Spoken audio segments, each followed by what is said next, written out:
Hola, bienvenido a esta nueva tutoría. Recíbela y llévala también en tu dispositivo móvil o tableta. Recuerda, esto es tutorías.co. Comillas, estudiar cálculo sirve para desarrollar la precisión. Los necios dicen que hay que esperar porque no saben medir el tiempo. Comillas.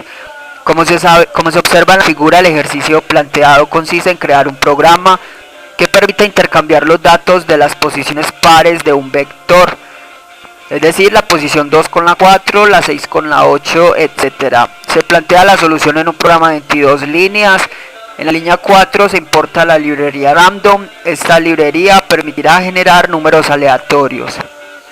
Línea 6, la variable n recibe un valor ingresado por el usuario. Input es un método que permite obtener datos de entrada. Entre comillas, indica al usuario el valor a ingresar. Este valor se convierte a entero y se almacena en la variable n. Recuerde que en Python las variables no se declaran. Una variable será el tipo de dato según la información que almacene. Vamos en la línea 8 a inicializar un vector, una lista llamada b con n datos vacíos. Python no maneja el concepto de matiz o vector, sino de lista ordenada de datos. La tenemos aquí, entonces una lista de n datos vacíos o vector. Vamos a llenar este vector con valores aleatorios del 1 al 1000. Para eso lo recorremos usando un ciclo, línea 10 y 11. Los ciclos son estructuras repetitivas que permiten ejecutar un conjunto de instrucciones repetidamente, aprovechando así la velocidad de procesamiento de datos de un computador. Línea 10 para x de 0 a n. Entre este ciclo, línea 11, al vector b en la posición x le asigna un número aleatorio del 1 al 1000. Le invitamos a visitar la tutoría de números aleatorios en Python para entender cómo se generan estos valores. Línea 13, imprimimos el vector vec. Con solo escribir array, Python automáticamente imprime los datos. Print es una instrucción de salida que permite mostrar información. Para intercambiar los datos de esta lista vamos a recorrerla nuevamente entre las líneas 15 a 20 en un ciclo para ir desde 1 hasta n con incrementos de 4 en 4. Observe entonces que el ciclo empieza desde la segunda posición de la lista. La lista su arrays comienzan en 0. Aquí comenzó desde 1, o sea la segunda posición, ya que vamos a intercambiar los datos pares. Y es importante que avancemos de 4 en 4.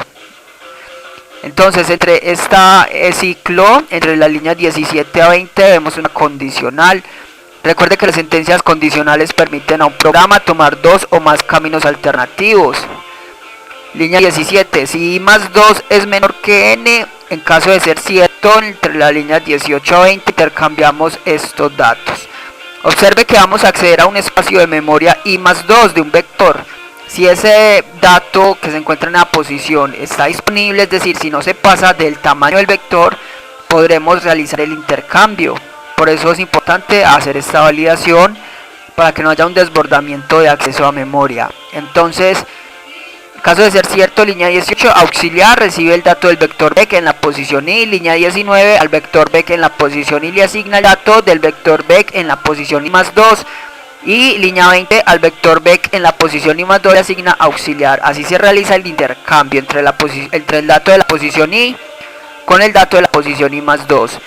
Recuerde que al usted sobreescribir sobre un espacio de memoria ya creado, el dato anterior se perderá. Por eso es importante manejar variables temporales auxiliares en intercambio de datos. Observe también que Python no maneja bloques de código por llave, sino por tabulación. Esto se aplica a condicionales y a estructuras o ciclos. Entonces, una vez termine las estructuras, pone dos puntos. Y entre estas estructuras, la línea de código que pertenezcan a las estructuras entonces deberán llevar tabulación. Por eso la condición de la línea 17 pertenece al ciclo for y la línea 18 a 20 pertenecen a la condicional. Y por último, línea 22, nuevamente imprimimos este vector ya con los datos de las posiciones pares intercambiadas. Esta fue la tutoría del ejercicio, crear un programa que permita intercambiar los datos de las posiciones pares de un vector. Repasa teoría, resuelve nuestro test, practica un algoritmo en el tablero. Si esto te gustó o no, te invitamos a discutirlo y valorar la experiencia de esta tutoría. Recuerda, esto es tutorías.co. Trinamos como @tutorías, posteamos en